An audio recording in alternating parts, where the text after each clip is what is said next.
Now, Eylon Levy joins me in the studio. He's the spokesman for the Israeli government. Lovely to see you in the flesh. Hello, Camilla. Good to be here in the studio. I know you've had a very, very busy 3 months. Let's talk about Lord Cameron and what he said about the conflict in the Middle East this week.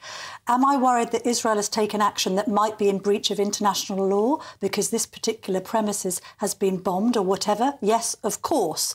Is the Foreign Secretary in support of Israel? Are you worried about what he's saying about you breaching international law potentially? The Foreign Secretary and the British government absolutely stand behind what they said immediately after the massacre when the Houses of Parliament and 10 Downing Street were lit up in the colours of the Israeli flag. And that is Britain wants Israel to win this war. And we saw just before those remarks by Lord Cameron, which were taken out of context by the press, he said, after consulting Foreign Office lawyers, he has no reasons to think there are violations of international law. And he was very clear in that very interesting column he wrote with the German Foreign Minister that Hamas must lay down its arms. There can be no future for Hamas in a post-war Gaza. And we know that the United Kingdom still stands shoulder to shoulder with us as we fight to bring back the hostages and bring to justice the terror regime that perpetrated those unspeakable atrocities 100 days ago. Are you worried, though, that UK and US support is slightly wavering? I mean, these concerns about whether you have or haven't breached international law,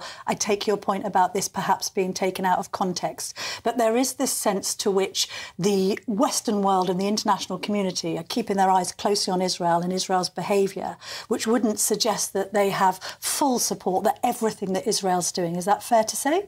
I think Britain, the United States and the rest of the Western world understand that we are fighting for humanity on the front lines of humanity. They understand that after Hamas invaded Israel on October 7th, massacred 1,200 people, abducted 250 people, anything short of a total Israeli victory over Hamas would send a message to terrorists and violent extremists all around the world that you can massacre people and democratic societies have no right to fight back.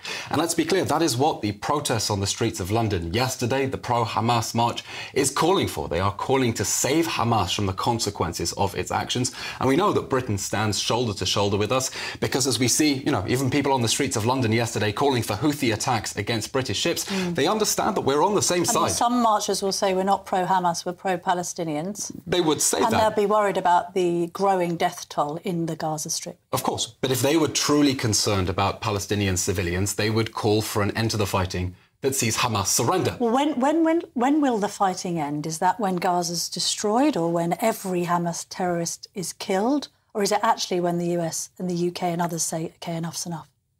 We're in a fight for our lives now. There will be no end to the fighting that leaves the hostages in Gaza and Hamas still in power. Because the first thing that Hamas did after burning, beheading and raping so many people, abducting all those hostages, was to tell us that it wants to do it again and again, and one October 7th was not enough. We want to end this war. But we want to end this war in a way that makes sure Hamas cannot attack us again, because that is its reason for existing, in order to wage never-ending war and jihad against our people. And so if anyone thinks we're going to abandon the vulnerable hostages in the Hamas terror dungeons, they're sorely mistaken. But how do you assess a sort of victory for Israel in this? Because it could be a case of numbers. We know that key targets, key Hamas leaders have already been taken out. Well over 8,000 Hamas terrorists. But how many need to be taken out for this to end? Our goals in this war... Every single one? And what does that look like in practice? And how long might that take, do you think? Our goals in this war are to bring back all of the hostages. There will be no one left behind. We do not intend to abandon them there. And to destroy Hamas's governing and military infrastructure. And by the way, our fight against Hamas is very similar to the fight that Britain and 85 other nations had against ISIS a decade ago.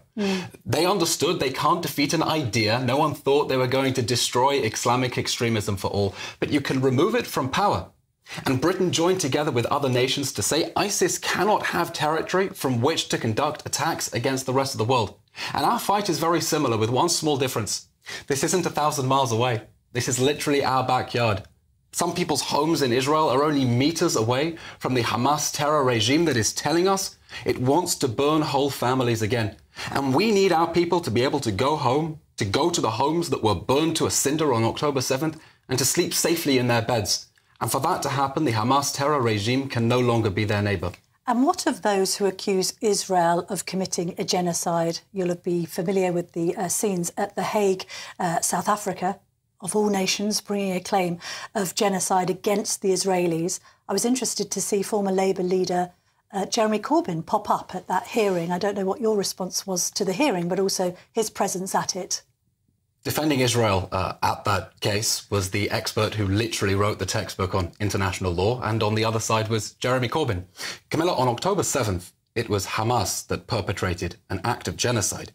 It sent its death squads with a mission to burn, behead, rape, torture, mutilate and abduct as many people as possible. And we are fighting to bring back the hostages and to bring Hamas to justice. And we think it is outrageous that South Africa has decided to act as the legal arm of Hamas. Because what South Africa is trying to do at The Hague is to give Hamas a stay of execution, to intervene, to save Hamas's skin and shield it from the consequences of the bloodiest massacre of Jews since the Holocaust. South Africa will be saying that it's trying to stand up for the people of Gaza, not necessarily Hamas as a regime. South Africa, on October 8th, blamed Israel for the massacre.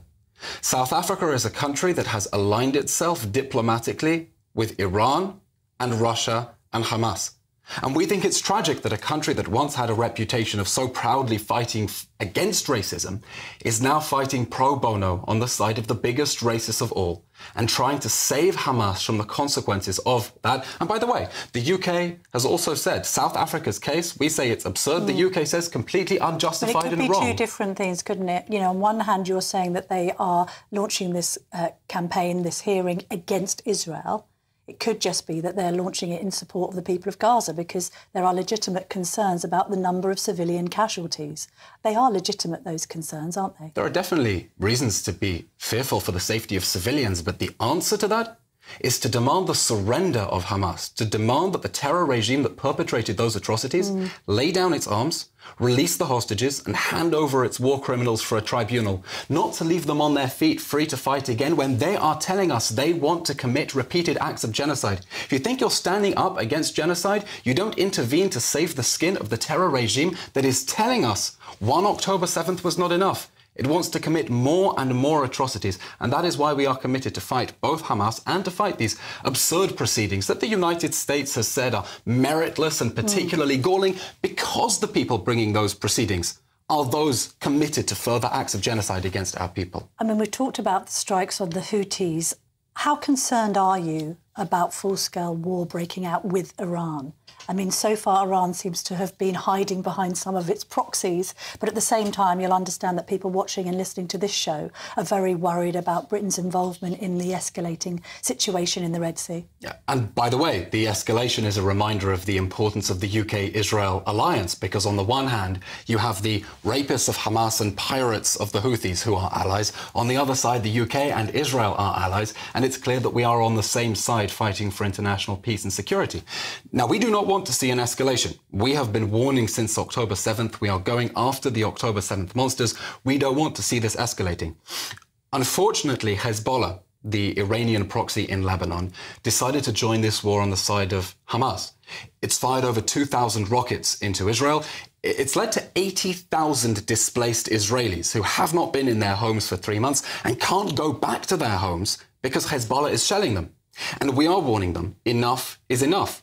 Desist, back away from the border as UN Security Council resolutions require, back off or we will have to push you away. Because our people need to return to their homes in peace and security. We don't think it's very much to ask for. We want there to be a peaceful diplomatic resolution. But if that does not happen, we are prepared to fight to get our people home to safety. Eylon Levy, thank you very much indeed for joining me this morning.